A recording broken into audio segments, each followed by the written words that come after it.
தாவேக தலைவர் விஜய் அவர்கள் இன்றைய தினம் பனையூரில் இருக்கக்கூடிய அலுவலகத்திற்கு வந்தபொழுது தூத்துக்குடி நிர்வாகி அஜிதா மற்றும் அவருடைய ஆதரவாளர்கள் அவருடைய காரை மறித்த அந்த காட்சிகளை பார்த்தோம். எதனால் இது போன்ற சம்பவத்தில் அவங்க ஈடுபட்டாங்க, என்ன முடிவு இன்னைக்கு முடியாக இருக்கிறது, இது போன்ற விவரங்களை வழங்கி கொண்டிருக்கிறார் எம்முடைய செய்தியாளர் ஜெரி. தொடர்ந்து பேசலாம்.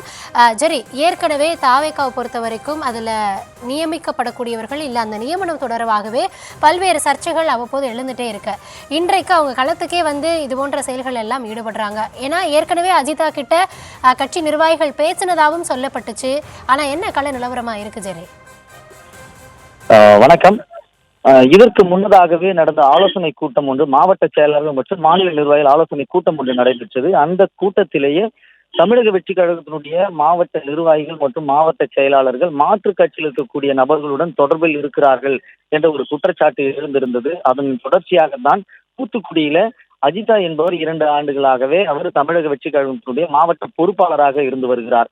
இன்னும் அந்த மாவட்டத்தில் பொறுப்பு வழங்கப்படாததால அந்த மாவட்டத்துக்கு மட்டும் பொறுப்பாளராகவே அஜிதா தொடர்ச்சியாக பயணித்து வந்திருந்தார். ஆனால் மற்ற மாவட்டங்கள்ல அந்த மாவட்ட பொறுப்பாளர் என்ற பதவியை நீக்கிவிட்டு ஒவ்வொருவருக்கும் மாவட்ட செயலாளர் பதவி நியமனம் வழங்கப்பட்டிருந்தது. ஆனால் ஒரு தரப்பினர் தூத்துக்குடியில் தற்பொழுது மத்திய மாவட்டம், அதாவது அஜிதா பயணித்துக் கொண்டிருக்கக்கூடிய அந்த மாவட்டத்தில் எஸ் சாமுவேல் என்பவருக்கு பொறுப்பு வழங்கப்படுவதாலும் அவர் அவருடைய ஆதரவாளர்களோடு கட்சி அலுவலகத்துக்கு வந்து விட்டார். எனினும் கூட அந்த சாமுவேல் என்பவர் திமுக முக்கிய நிர்வாகிகளுடன் அவர் தொடர்பில் இருப்பதாக தொடர்ச்சியாக குற்றச்சாட்டுகள் சமூக ஊடகங்கள்ல பரவி வந்தது.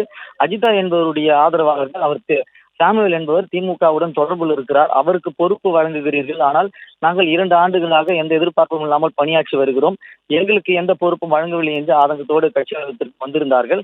காலை 8 மணி முதலே அவருடைய ஆதரவாளர்கள் ஒவ்வொருவராக வந்த வண்ணம் இருந்தார்கள். அவர்கள் அனைவரையுமே 8th அவென்யூ, அதாவது பனையூரில் இருக்கக்கூடிய தமிழக வெற்றி கழக தலைமை அலுவலகத்தின் தெருவுக்கு பெயர் 8th அவென்யூ, அந்த அவென்யூவுக்கு நுழைவு வாயிலேயே பேரிகார்டுகள் அமைத்து அனைவரையுமே பாதுகாவலர்கள் தடுத்து நிறுத்தினார்கள்.